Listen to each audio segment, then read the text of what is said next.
की बड़ी खबर आपको बता रहे हैं। मुख्तार अंसारी को लेकर अदालत ने सजा का ऐलान कर दिया है। इस वक्त की सबसे बड़ी खबर, मुख्तार अंसारी को आजीवन कारावास की सजा अदालत ने सुनाई है।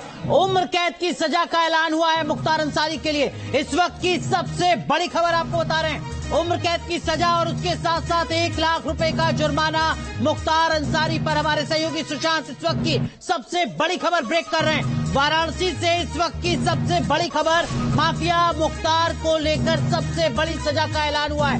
उम्र कैद की सजा सुनाई गई है। जैसा हमारे सहयोगी अवनीश बता रहे थे, इसी साल 3 अलग अलग मामलों में मुख्तार दोषी करार दिया गया था, सजा का ऐलान हुआ था। लेकिन आज जो सजा सुनाई गई है मुख्तार को, वो अब तक की सबसे बड़ी सजा है। उम्र कैद की सजा सुनाई गई है माफिया मुख्तार अंसारी को। साथ ही साथ अदालत ने 1 लाख रुपए का जुर्माना भी लगाया है। अविनाश हमारे सहयोगी लगातार हमारे साथ बने हुए हैं। अविनाश, उम्र कैद की सजा अदालत ने सुना दी है।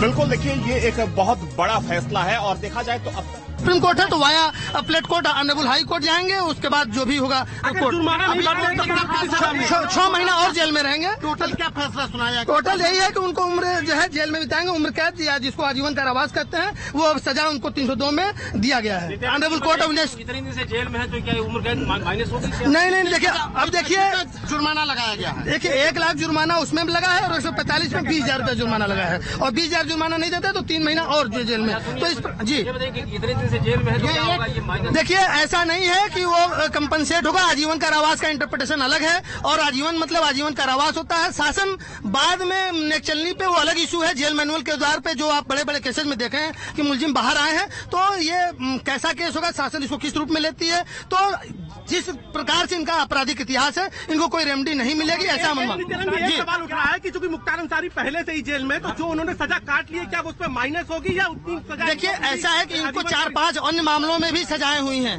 तो जो अन्य सजाएं हैं वो उस पे उनको उसमें कंपनसेट हो सकता है। लेकिन इसमें आजीवन कारावास जो अब कोर्ट में इसको जो आगे जब जाएंगे, वो क्या अपील में इसका ग्राउंड लेते हैं, जेल मैनुअल के हिसाब से उनको कैसे उसका दिन की गणना होगी, ये अलग विषय है। लेकिन अभी जो प्रथम दृष्टया जो कोर्ट ने आदेश दिया है, उसमें पूरा जीवन उनको आजीवन जो है जेल में ही बिताना होगा। कितना जुर्माना लगा है? 1 लाख जुर्माना 302 में और एक और जो धारा थी उसमें 20,000। और यदि वो नहीं देते हैं 145 तो उसमें इनको 6 महीना और इस तरह से 3 महीना। ये कोर्ट का हर चूंकि अपराध जो उनके ऊपर साबित होता है, तो अलग अलग जो उसके पनिशमेंट होता है वो देना होता है, तो उसमें अलग अलग उनको पनिशमेंट सुनाया गया है। ऊपरी अदालत में भी जाने का रास्ता एकदम खुला हुआ है। इस देश में भारतीय संविधान के अनुसार, IPC के अनुसार हर व्यक्ति को अपीलेट राइट है। ऑनरेबल हाई कोर्ट है, ऑनरेबल सुप्रीम कोर्ट है, तो अपील की राइट सबको है। वो भी मुलजिम है, उनको भी राइट है, वो हाई कोर्ट जा सकते हैं। कितने दिनों में आप क्या समय अवधि होती है जब आप हाई कोर्ट जा सकते हैं, उच्च अदालत जा सकते हैं? देखिए ऐसा है कि एक टाइम लिमिटेशन होता है, उस लिमिटेशन में वो जाएंगे और उनके वकील का विषय कब वो जाते हैं, क्या देखते हैं। क्या मुख्तार के वादी मतलब बचाव पक्ष की ओर से वकील वहाँ मौजूद थे? जी, उनके तरफ से अनुज यादव और विकास सिंह और तमाम लोग मौजूद थे। ADGC जो थे वो थे विनय सिंह जी थे, DGC पूर्व आलोक चंद्र शुक्ला थे। 4 लोगों ने आर्गुमेंट किया उनके तरफ से, मतलब अभियोजन की तरफ से और उनके पर्सनल वकील। मुख्तार क्या VC के जरिए जुड़ा था? हाँ, VC के जरिए उनका चेहरा दिख रहा था और वो जो थे वो अपने को बेगुनाह, जैसा हर मुलजिम कहता है, अपने को बेगुनाह बता रहे थे। कोर्ट ने उस चीज को संज्ञान में नहीं लिया और उनको आजीवन कारावास की तरह मुख्तार क्या रोते हुए भी मिला? नहीं, रोते हुए नहीं। उन्होंने एक चीज कहा कि मेरी उम्र ज्यादा हो चुकी है और उम्र ज्यादा हो चुकी है, तो लिहाजा उनको कम से कम सजा। मुख्तार ने क्या उम्र का हवाला दिया? तो देखिए, जो वकील हैं जिन्होंने मुख्तार के खिलाफ एक तरीके से तमाम दलीलों को रखा है, वो अपनी बात को बता रहे हैं। वो बता रहे हैं कि किस तरीके से संबंधित अदालत ने उम्र कैद की सजा सुनाई है मुख्तार अंसारी को। हमारे सहयोगी अविनाश हम लगातार हमारे साथ बने हुए हैं। अविनाश, तो मुश्किलें यहां से और ज्यादा बढ़ती नजर आ रही हैं मुख्तार की।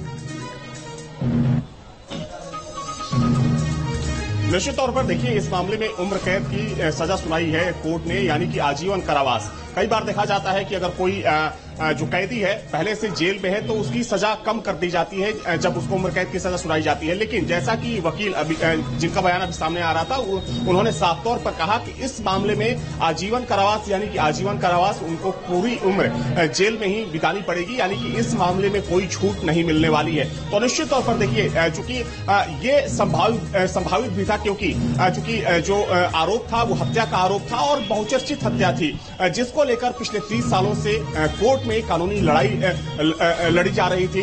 जो पीड़ित परिवार था, पीड़ित परिवार की तरफ से, हालांकि आज जब कोर्ट में पेशी हुई, हालांकि वीडियो कॉन्फ्रेंसिंग के जरिए पेशी हुई मुख्तार अंसारी की, और पहले भी जब दूसरे मामलों में मुख्तार अंसारी को सजा सुनाई गई थी तो उस वक्त भी मुख्तार अंसारी ने खुद को बेगुनाह बताया था। लेकिन देखिए, चूंकि तमाम गवाहों को कोर्ट के समक्ष प्रस्तुत किया गया था और तमाम गवाही के बाद और जो भी साक्ष्य जुटाए गए थे, उन साक्ष्यों के आधार पर मुख्तार अंसारी को सजा सुनाई गई है। और यह हर कोई जानता है, क्योंकि देखिए जिस तरीके से जो अदावत थी अवधेश राय में और मुख्तार अंसारी में। लेकिन अविनाश, हर किसी के जहन में यह सवाल होगा कि आखिर 32 साल का लंबा इंतजार पीड़ित पक्ष को क्यों करना पड़ गया? 30 साल के बाद, 32 साल के बाद, 3 दशक के बाद आखिर ये फैसला क्यों आया? इतनी देरी क्यों? देखिए, एक बात बिल्कुल साफ है अनुराग की इसी सरकार में, यानी कि योगी सरकार में। अविनाश कुछ रिएक्शन आ रहे हैं, जरा वो सुना देते हैं। मैं आऊंगा इसी सवाल पर आपके पास।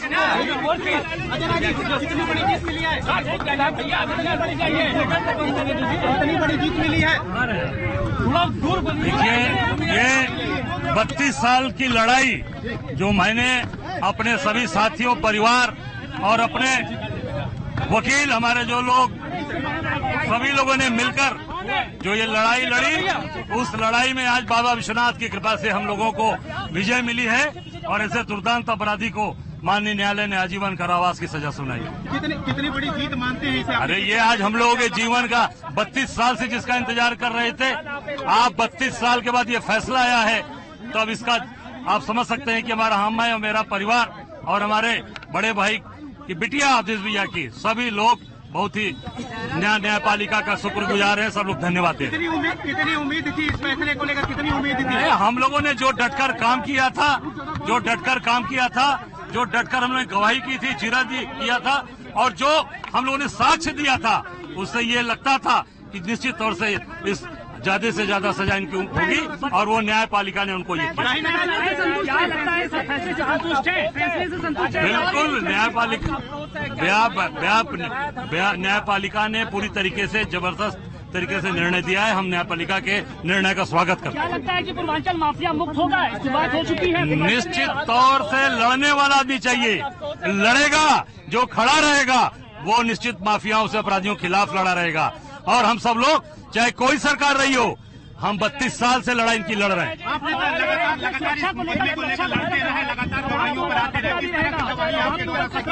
अब खतरा, बहुत खतरा पहले से भी है, लगातार खतरा बढ़ता जा रहा है, पर सरकार मेरी सुरक्षा व्यवस्था के नाम पर कुछ नहीं, 2-3 गनर दे रखा है। मैं लगातार ये मांग कर रहा हूँ कि ये सुरक्षा बढ़ाई जाए, और सुरक्षा नहीं बढ़ाई जा रही है।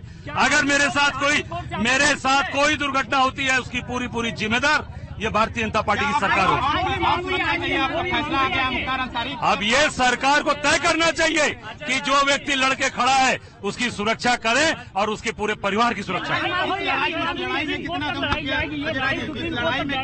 अब ये सुप्रीम कोर्ट तक भी हम लोग लड़ेंगे, कहीं भी पीछे नहीं है। जो व्यक्ति 32 साल इंतजार कर सकता है तो आगे भी लड़ेगा, पीछे नहीं हटेगा।